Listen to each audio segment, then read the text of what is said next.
اللہ تبارک و تعالی نے اس دنیا کو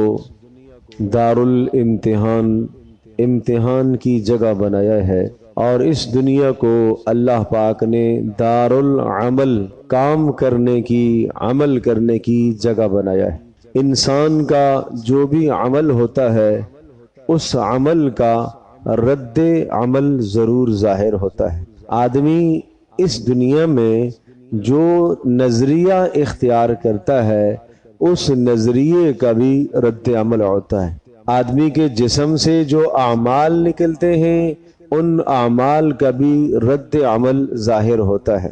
آدمی کی زبان سے جو جملہ نکلتا ہے، کلمہ نکلتا ہے، اس کا بھی رد عمل ظاہر ہوتا ہے۔ غرض یہ کہ انسان کے تمام اعمال جو اس دنیا میں آدمی کرتا ہے ان اعمال پر کائنات میں حالات مرتب ہوتے ہیں۔ حالات بہتر ہیں تو انسان کے اعمال بہتر ہیں، حالات خراب ہیں تو انسان کے اعمال خراب ہیں۔ آدمی کے اعمال کا نتیجہ مرتب ہوتا ہے، اور اجتماعی طور پر بھی انفرادی طور پر بھی۔ کوئی آدمی یہ کہے کہ میں زبان سے جو کچھ بولتا رہوں اس بولنے کا کائنات پر، دھرتی پر کوئی اثر نہیں پڑتا، یہ اس کی غلط سوچ ہے۔ کوئی آدمی یہ کہے کہ میں بے نمازی اگر ہوں اور میں نے آج فجر کی نماز ادا نہیں کی تو میری نماز ادا نہ کرنے کی وجہ سے کائنات پر کوئی اثر نہیں پڑتا، یہ اس کا فلسفہ غلط ہے۔ اللہ تبارک تعالی نے اس امت مسلمہ کو ایک جان کی طرح قرار دیا۔ پیارے پیغمبر صلی اللہ تعالی علیہ وسلم نے اسے ایک جسم کی مانند قرار دیا۔ جب ایک جان کی طرح یہ امت ہے، ایک جسم کی طرح یہ امت ہے، تو جب ایک جسم کا ایک عضو اگر خراب ہوتا ہے تو اس کی خرابی کی وجہ سے پورے جسم میں بے قراری ہو جاتی ہے۔ اگر پاؤں کی ایک چھوٹی سی انگلی، سب سے چھوٹی انگلی الٹے پاؤں کی، اس میں خرابی واقع ہو جائے تو انسان اضطراب کی کیفیت میں مبتلا ہو جاتا ہے۔ آدمی کا پیر زخمی ہے، ایک انگلی زخمی ہے، لیکن اس انگلی کے زخمی ہونے کی وجہ سے آدمی کا پورا جسم بے قرار ہے، کھانا بھی اچھا نہیں لگ رہا ہوتا، آرام بھی نہیں ہو پاتا۔ آدمی چاہتا ہے کسی طرح سے یہ میرا درد ہٹ جائے۔ کیوں؟ حالانکہ کوئی یہ نہیں کہہ سکتا ارے بات کرنے میں کیا حرج ہے، پاؤں میں درد ہے نا، بات تو زبان سے کرو گے۔ ہاتھ سے کام کرنے میں کیا حرج ہے، پاؤں میں درد ہے نا، ہاتھ میں تو نہیں درد ہے۔ لیکن کیوں کہ ہر جسم کے ہر عضو کا دوسرے کے ساتھ تعلق ہے۔ پیارے پیغمبر صلی اللہ تعالی علیہ وسلم نے اسی طرح سے مثال دے کر سمجھایا کہ ایک جسد کی مانند ہے سارے کے سارے مسلمان، ایک جسم کی مانند ہے سارے کے سارے مسلمان۔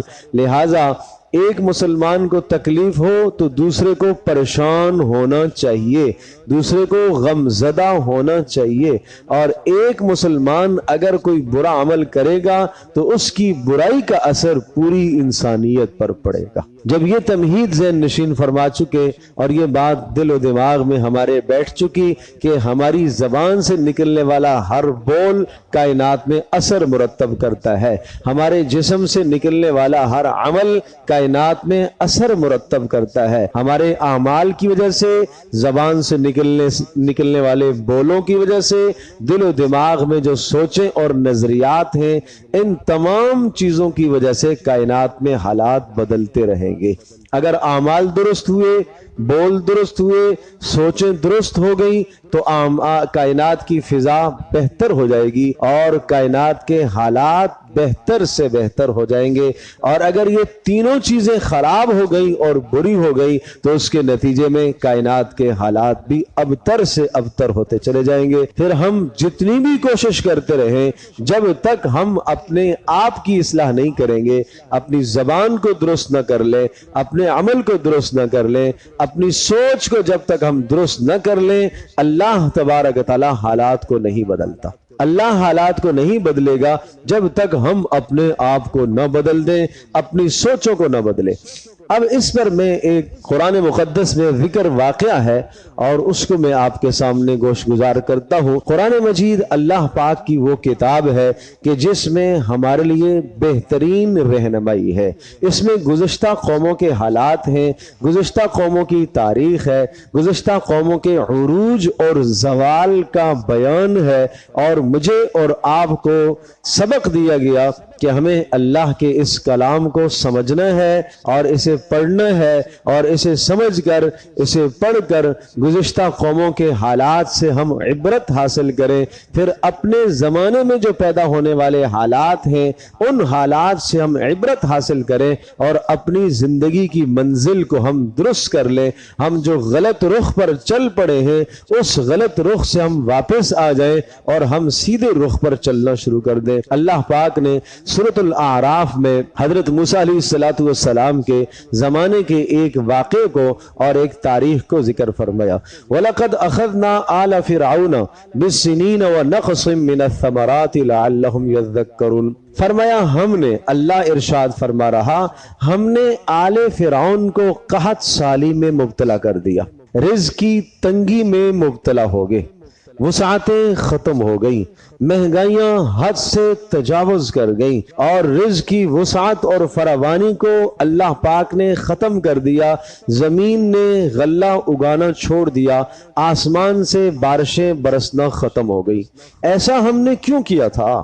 فرمایا لعلہم یذکرون، اس لیے کیا تھا تاکہ یہ لوگ نصیحت حاصل کر لیں۔ ایسا ہم نے اس لیے کیا تاکہ یہ اپنی منزل کی طرف واپس آ جائے۔ ایسا ہم نے اس لیے کیا کہ یہ ظلم سے، زیادتی سے، بددیانتی سے، خیانت سے، گناہوں سے، کفر سے، شرک سے، ان تمام کے تمام جرائم سے، جن جرائم کی وجہ سے کائنات میں حالات پیدا ہوئے ہیں، تاکہ ان جرائم سے یہ واپس آ جائیں، ان جرائم کو یہ چھوڑ دیں اور توبہ کر لیں اور اپنے اللہ سے اپنا تعلق قائم کر لیں۔ اس لیے ہم نے یہ حالات پیدا کیے۔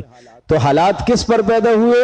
نافرمانیوں پر۔ میں پہلے عرض کر چکا ہوں، زبان سے نکلنے والے جملے اور انسان کے جسم سے نکلنے والے اعمال اور آدمی کی جو غلط سوچیں، ان تمام کی تمام چیزوں پر کائنات میں حالات مرتب ہوتے ہیں۔ تو یہ حالات ہم نے کیوں برپا کیے؟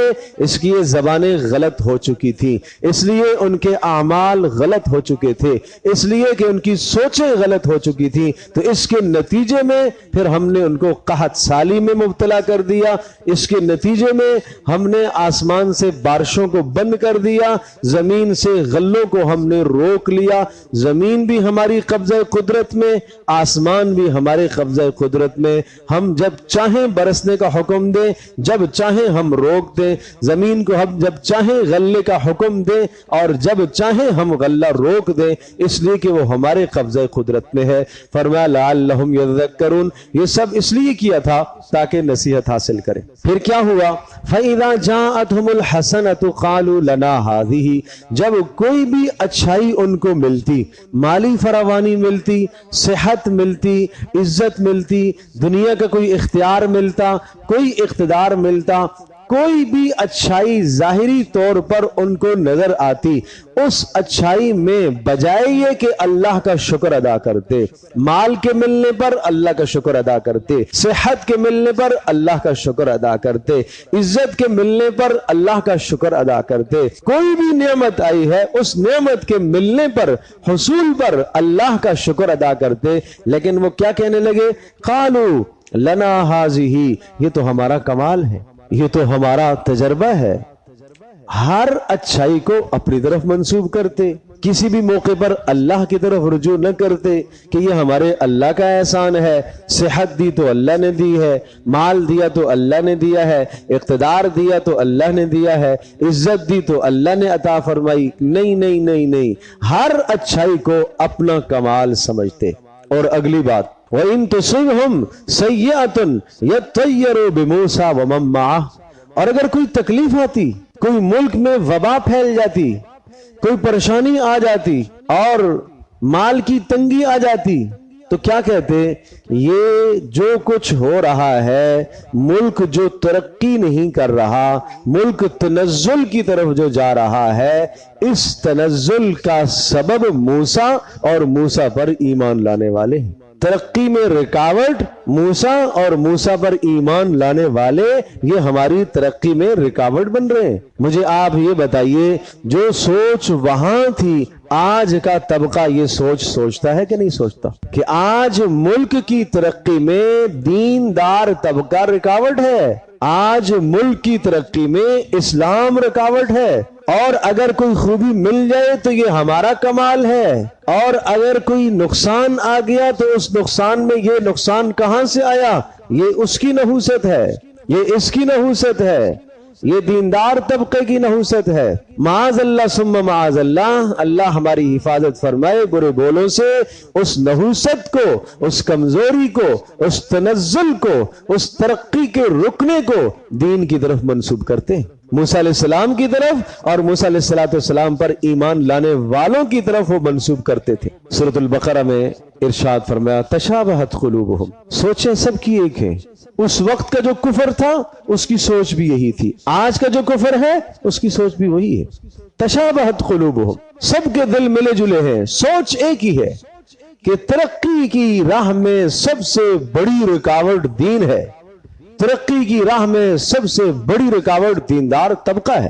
اور اگلی بات سنیے، اللہ نے ارشاد فرمایا الا انما طائرهم عند اللہ ولیکن اکثرهم لا يعلمون، غلط ہے تمہاری سوچ، غلط ہے تمہارا نظریہ، غلط ہے تمہارا تصور کہ یہ جو نحوست آئی ہے، یہ جو زوال آیا ہے، یہ جو تباہی مچی ہے، یہ موسیٰ اور موسیٰ پر ایمان لانے والوں کی وجہ سے مچی ہے۔ یہ تمہارا خیال غلط ہے، یہ تمہاری سوچ غلط ہے، یہ سب تمہارے اعمال کا کیا دھرا ہے۔ یہ تو اللہ پاک نے تھوڑی سی سزا جھنجھوڑا اس لیے ہے تاکہ تم اللہ کی طرف پلٹ آؤ، نہیں پلٹے، پہ در پہ عذابوں کو اللہ نے بھیجا۔ بہت اچھی طرح سے میری بات ذہن نشین فرمائیے۔ آپ مت یہ سوچئے جب بات آتی ہے اللہ کی طرف سے عذاب کی تو ہم سوچتے ہیں شاید حضرت نوح علیہ السلام کی قوم جیسا عذاب آئے گا۔ نوح علیہ السلام کی قوم کے بعد کے نوح علیہ السلام کی قوم پر عذاب آیا پانی کا، غرق ہو گئے سارے۔ نوح علیہ السلام کے بعد کی جو قوم تھی قوم عاد، اس نے پہاڑوں میں اپنے گھر بنائے، بلندیوں پر چوٹیوں پر اپنے گھر بنائے۔ کہا یہاں کیسے ہوا آ سکتی ہے، اس زاویے سے یہاں کیسے جو ہے پانی آ سکتا ہے؟ اللہ پاک نے ہوا کے ذریعے سے ان کو ہلاک کر دیا۔ پھر قوم سمود آئی، قوم سمود نے کہا ہم اس طرح سے گھر بنائیں گے نہ یہاں پانی پہنچ سکتا ہے نہ یہاں ہوا پہنچ سکتی ہے۔ ایسے انداز سے انہوں نے اپنے گھروں کو تعمیر کیا، نہ کوئی پانی کا طوفان آ سکتا ہے نہ کوئی ہوا کے جھکڑ یہاں آ سکتے۔ ہمیں کیسے تباہ کیا جائے گا؟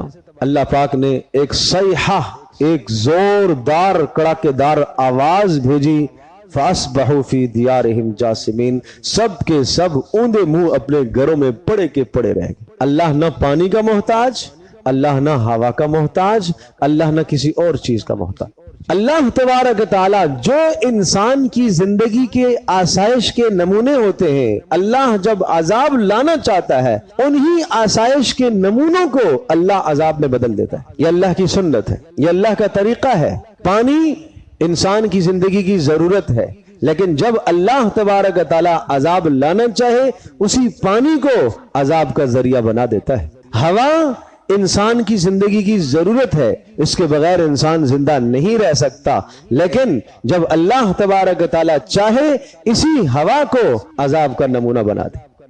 آواز انسان کے کان میں پڑتی ہے اور آواز سے انسان لذت حاصل کرتا ہے۔ آج موسیقی سے لوگ لذت حاصل کرتے ہیں، لیکن وہ خالق و مالک کانوں میں پڑنے والی آواز کو عذاب کا ذریعہ بنانے پر قدرت رکھتا ہے۔ وہ قادر مطلق ہے، وہ قادر ہے۔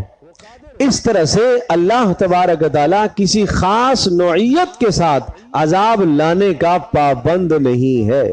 میں پھر عرض کروں گا کہ جو حالات چل رہے ہوتے ہیں، جو انسانوں کی آسائش اور آرائش اور نمائش اور زیبائش کے اسباب ہوتے ہیں، انہی مؤثر اسباب کو اللہ پاک مہلک اسباب بنا دیتا ہے۔ جو زندگی گزارنے کے بہترین اسباب ہوتے ہیں انہی اسباب کو اللہ تبارک تعالیٰ مہلک عذاب کا ذریعہ بنا دیتا ہے۔ تو ہوا یہ، اس قوم پر بنی اسرائیل سے پہلے حضرت موسیٰ علیہ السلام فرعونیوں کی طرف مبعوث ہوئے اور فرعونیوں پر پھر عذاب کس طرح سے آئے، اب آپ قرآن کی ان آیات کو ملاحظہ کیجئے۔ فَأَرْسَلْنَا عَلَيْهِمُ الطُّوفَانَ، کئی قسموں کے پانی ضرورت تھا کہ نہیں تھا؟ ہر شخص کی پانی، ہر شخص کی ضرورت ہے، ہر شخص۔ فرمایا فَأَرْسَلْنَا عَلَيْهِمُ الطُّوفَانَ، اسی پانی کو ہم نے بڑھا دیا۔ جب اسی پانی کو ہم نے بڑھا دیا تو گھروں میں گھس آیا اور ان کے جسم آدھے آدھے دھنس گئے، یہاں تک پانی آ چکا، گردن تک پانی آ چکا۔ سارے کے سارے موسیٰ علیہ السلام کے سامنے التجا کرنے لگے، اے موسیٰ ادع لنا ربک، اللہ کے واسطے تو ہی اللہ سے دعا کر، اور لئن کشفت عنا الرجز، اگر یہ تکلیف ہٹ گئی، یہ پانی رک گیا، زمین اس کو نگل گئی اور اندر چلا گیا، تو بس ہم آپ کو رسول مان لیں گے اور ہم ظلم اور زیادتی چھوڑ دیں گے۔ دو کام تھے، دو مطالبات تھے موسیٰ علیہ السلام کے، دو مطالبات۔ ایک مطالبہ یہ تھا کہ مجھے اللہ کا رسول تسلیم کر لو، دوسرا مطالبہ یہ تھا بنی اسرائیل پر ظلم اور زیادتیاں نہ کرو، ان کو آزاد کر دو، ان کو غلام مت بناؤ۔ فریاد کرنے لگے کہ اے موسیٰ تو دعا کر لے، تیری دعا اللہ قبول کرتا ہے، اور اگر تیری دعا کے نتیجے میں اس تکلیف سے ہمیں خلاصی مل گئی تو ہم ایمان بھی لے آئیں گے اور ہم بنی اسرائیل پر ظلم اور زیادتی بھی چھوڑ دیں گے۔ موسیٰ علیہ السلام نے دعا فرمائی، اللہ تبارک تعالیٰ نے زمین کو حکم دیا، زمین اس پانی کو نگل گئی۔ اب وہی جو پانی ہلاکت کا ذریعہ بن کے آیا تھا، اسی پانی کی فراوانی کی وجہ سے فصلیں بہت ہو گئیں، اس لیے کہ زمین خوب سیراب ہوئی، تو جہاں پر بھی دیکھو وہاں سے سبزہ نکل رہا، وہاں سے سبزہ نکل رہا۔ جیسے آپ دیکھیں کراچی میں کتنی بارشیں ہوئی ہیں، جس طرف دیکھو سبزہ ہی سبزہ، سبزہ ہی سبزہ۔ تو اب کیا کہنے لگے، یہ جو سبزے کی فراوانی ہے یہ ہمارا کمال ہے، ہم اس کے حقدار ہیں۔ اور وہ جو مصیبت آئی تھی وہ موسیٰ اور موسیٰ کے ماننے والوں کی نحوست تھی، تو اللہ تبارک تعالیٰ نے ایک اور عذاب مسلط کی۔ میں نے عرض کیا اللہ کسی قسم کسی نوعیت پر عذاب لانے کا پابند نہیں ہے۔ فصلیں وافر ہو گئی، جیسے ہی کٹائی کا وقت آیا اللہ تبارک تعالیٰ نے ٹڈی دل کے لشکر چھوڑ دی اور وہ آنن فانن ساری کی ساری فصلیں چٹ کر گئی۔ وما یعلم جنود ربک الا ھو، اللہ کے لشکروں کو اللہ ہی جانتا ہے۔ یہ کہاں سے یہ لشکر آیا؟ جلدی جلدی انہوں نے جمع کرنا شروع کی تاکہ یہ چھوٹے چھوٹے کیڑے، یہ ٹڈیاں، تاکہ ہماری فصلیں نہ چٹ کر جائیں۔ خوب جلدی جلدی جمع کر کے اپنے گوداموں میں سٹاک لگائے، بڑے بڑے گودام، اور جناب وہاں گندم کے، گیہوں کے، دیگر سامان کے ڈھیر لگا دیے، سٹاک کر دیے۔ اب کیا ہوگا بھائی؟ باہر سے تالے لگا دیے، مقفل کر دیے، بند کر دی، اسٹوروں میں پیک کر دی گندم۔ یہاں سے ٹڈی دل کیا کرے گا اس کو؟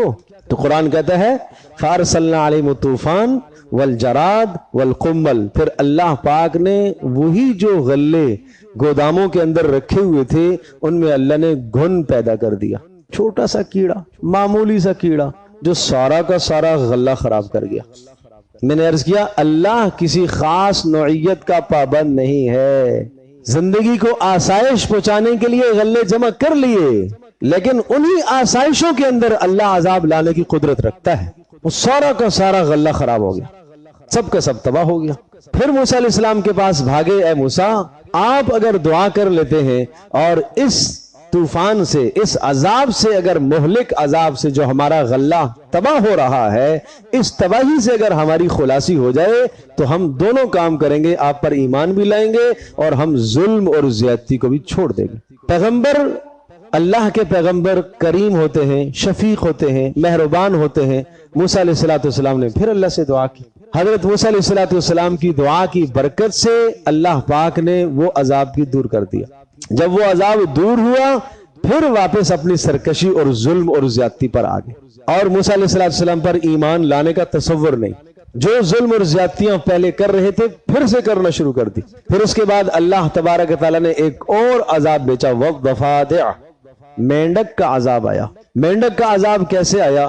خوب تر، بہترین، لذیذ ترین کھانا جب سامنے آتا اور اس کھانے کو جب ایک لقمہ بنا کر منہ کی طرف کرتے اور منہ کھولتے تو مینڈک جست لگا کر منہ کے اندر داخل ہو جاتا۔ پانی اٹھاتے، پانی کے اندر مینڈک، کروٹ لیتے اس طرف ادھر مینڈک بھرے ہوئے، ادھر کروٹ لیتے ادھر مینڈک بھرے ہوئے، زندگی تلخ ہو گئی۔ عذاب کا مطلب کیا ہوتا ہے؟ زندگی کا تلخ ہو جانا۔ اس قدر اللہ نے زندگی تلخ کر دی، ہر جگہ مینڈک ہی مینڈک ان کو نظر آئے، کھانے کے اندر بھی، پینے کے سامان میں، بستروں کے اندر، گھر کے اندر، اندر کے اندر کمروں میں۔ اللہ کہیں بھی عذاب کی شکل پیدا کر دے، اللہ قادر مطلق ہے، اللہ کو کوئی نہیں روک سکتا۔ اور پھر عرض کروں گا، اللہ عذاب لانے میں کسی خاص شکل کا پابند نہیں ہے کہ اسی شکل میں اللہ عذاب لائے گا۔ اللہ تبارک و تعالیٰ آسائش اور آرائش کے سارے سامانوں کو، زندگی کو بنانے والے جو سارے اسباب ہیں، ان سارے اسباب کو اللہ مہلک بنا دے، ہلاکت کا ذریعہ بنا دے، اللہ قادر مطلق۔ اللہ خیر سے شر نکال کے لے آئے، شر سے خیر کا وجود بخشے، اللہ قادر مطلق۔ پھر اس کے بعد پھر موسیٰ علیہ السلام کے پاس دوڑے کہ اے موسیٰ، خدا کے واسطے آپ اللہ سے دعا کیجئے، اور اگر آپ کی دعا کی برکت سے اس عذاب سے ہمیں خلاصی مل گئی، یہ مینڈک والا عذاب بڑا تنگ کر رہا ہے، کھانے پینے سے ہم رہ گئے، آرام سے ہم رہ گئے، چین سکون کی زندگی سے ہم رہ گئے، آرام ہمارا لٹ گیا، چین سکون ہمارا تباہ ہو گیا۔ اچھا، موسیٰ علیہ السلام نے پھر دعا فرمائی، اللہ نے پھر یہ عذاب دور کر دیا۔ جب یہ عذاب دور ہوا تو پھر واپس وہی سرکشی، پھر واپس وہی بغاوت، پھر واپس وہی ظلم، پھر واپس وہی زیادتی، پھر واپس وہی حال۔ پھر اللہ نے ایک اور عذاب بھیجا، والدم، خون، خون کا عذاب۔ یہ پانی کو رنگ کس نے بخشا؟ اللہ نے۔ اس پانی کے اندر پیاس بجھانے کی طاقت کس نے رکھی؟ اللہ نے۔ اس پانی کو آسمان سے کس نے اتارا؟ اللہ نے۔ جب یہ سب کام اللہ کرتا ہے تو اس پانی کا رنگ بدلنے کی قدرت بھی اللہ رکھتا ہے، اس پانی کا ذائقہ بدلنے کی طاقت بھی اللہ رکھتا ہے، اس پانی کی بو اور اس کا اصل ذائقہ بدلنے کی قدرت بھی اللہ رکھتا ہے۔ اللہ نے انہی کے اس پانی کو خون کا رنگ دے دیا۔ گلاس اٹھاتے پینے کے لیے، صاف پانی بھرتے، منہ کے قریب آتا خون بن جاتا، بدبو آتی اندر سے، سڑہن کی بدبو آتی۔ صاف طبیعت اور صاف مزاج والا آدمی کیسے اسے قبول کرے گا؟ اس قسم کے مسلسل پے در پہ عذاب آئے۔ جب اس عذاب کے بعد بھی وہ اپنے ظلم اور زیادتی سے باز نہ آئے، انہوں نے اللہ کی طرف رجوع نہ کیا، توبہ اور تائب نہ ہوئے، تو پھر اللہ پاک نے اس کے بعد بڑا عذاب بھیجا۔ میرے عزیز دوستوں اور بزرگوں، عرض کرنا یہ ہے کہ اللہ چھوٹے چھوٹے عذاب بھیجتا رہتا ہے بڑے عذاب سے پہلے۔ پھر کیا فرمایا اس کے بعد؟ فَلَمَّا كَشَفْنَا عَنْهُمُ الرِّجْزَ، جب بھی ہم عذاب کو ہٹاتے پھر یہ ظلم کرتے، پھر بغاوت پر آتے، پھر فَانْتَقَمْنَا مِنْهُمْ، پھر ہم نے ان سے بدلہ لیا ہے، ہم نے ان سے انتقام لیا ہے۔ فَأَغْرَقْنَاهُمْ فِي الْيَمِّ، پھر ان سب کے سب کو ہم نے سمندر میں ڈبویا ہے۔ کیوں؟ بِأَنَّهُمْ كَذَّبُوا بِآيَاتِنَا، پے در پہ ہماری نشانیاں اور ہمارے عذاب ان کے پاس آئے، لیکن انہوں نے عذابوں سے عبرت حاصل نہ کی، انہوں نے عبرت حاصل نہ کی۔ وَكَانُوا عَنْهَا غَافِلِينَ، اور یہ سارے عذابوں سے اور اللہ کی نشانیوں سے غافل رہے۔ تو میرا عزیز دوستو بزرگوں، اس وقت جن حالات سے ہم گزر رہے، جن حالات سے پوری دنیا اس وقت گزر رہی ہے، جن حالات سے خاص طور پر ہمارا ملک گزر رہا ہے، پے در پہ عذابوں کے بعد دوسرے عذاب، دوسرے کے بعد تیسرا عذاب، تیسرے کے بعد چوتھا عذاب۔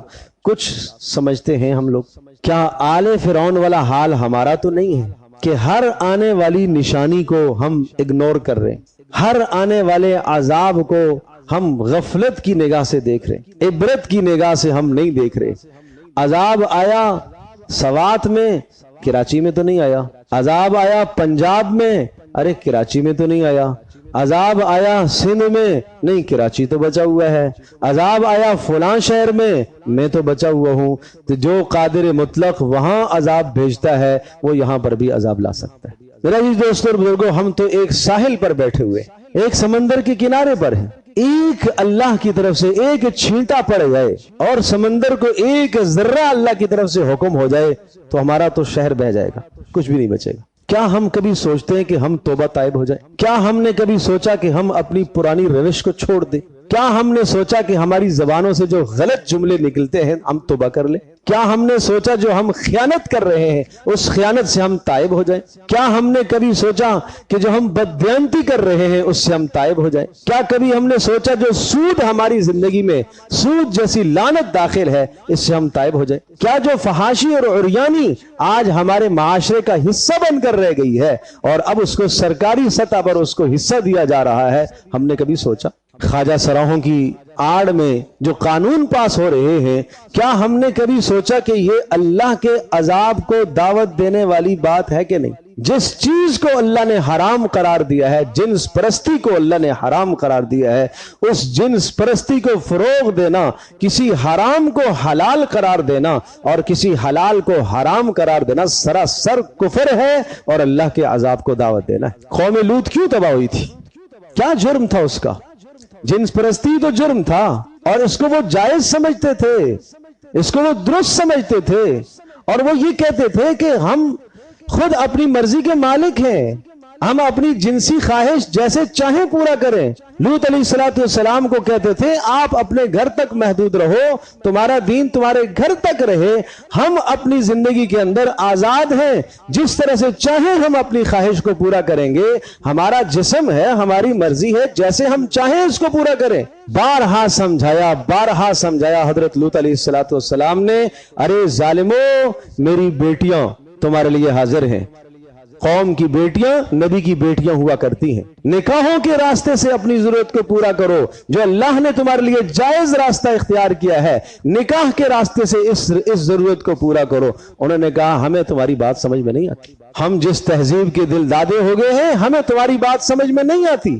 تو پھر اللہ تبارک تعالیٰ نے ایسا عذاب مسلط فرمایا، فَجَعَلْنَا عَالِيَهَا سَافِلَهَا وَأَمْطَرْنَا عَلَيْهَا حِجَارَةً مِّن سِجِّيلٍ۔ اللہ نے جبریل علیہ السلام کو بھیجا اور اس بستی کو حضرت جبریل علیہ السلام نے نیچے سے اٹھایا، آسمان تک لے گئے اور الٹا کر کے پٹک دیا، اور آج بھی اس جگہ کو بحر میت کہا جاتا ہے، آج بھی وہ نشان موجود ہے، آج بھی وہ عبرت کا نشان موجود ہے کہ جو قومیں جنس پرستی کو رواج دیتی ہیں، جو قومیں بے حیائی کو رواج دیتی ہیں، وہ دنیا میں جینے کا حق نہیں رکھتی۔ جو حلال کو حرام قرار دیتی ہیں، حرام کو حلال قرار دیتی ہیں، وہ جینے کا حق نہیں رکھتی۔ تو میرے عزیز دوستو بزرگوں، ہر آدمی اپنے تئیں مکلف ہے، جس آدمی کی جتنی حیثیت۔ آپ کہیں گے ہمارا کوئی اختیار چلتا ہے اسمبلی میں؟ بھائی آپ کا اسمبلی میں اختیار نہیں چلتا، کم از کم دل سے اس چیز کو تو بڑا سمجھو۔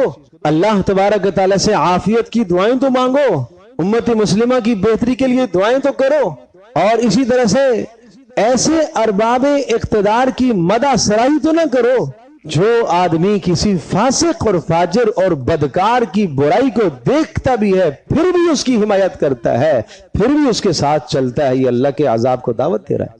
حدیث پاک میں صاف آیا ہے کہ جسے معلوم ہے یہ ظلم کر رہا ہے، یہ زیادتی کر رہا ہے، یہ ظالمانہ قانون بنا رہا ہے، یہ ظلم اور زیادتی والا قانون نافذ کر رہا ہے، اس کے باوجود بھی کوئی اس کا ساتھ دے رہا ہے، اس نے اپنی گردن سے اسلام کا ہار نکال کے پھینک دیا۔ عرض کرنے کا مقصد یہ ہے کہ یہ پے در پہ اللہ کی طرف سے جو عذاب آ رہے، ایک سے نجات ملتی ہے تو دوسرا، دوسرے سے نجات ملتی ہے تو تیسرا، تیسرے سے نجات ملتی ہے تو چوتھا۔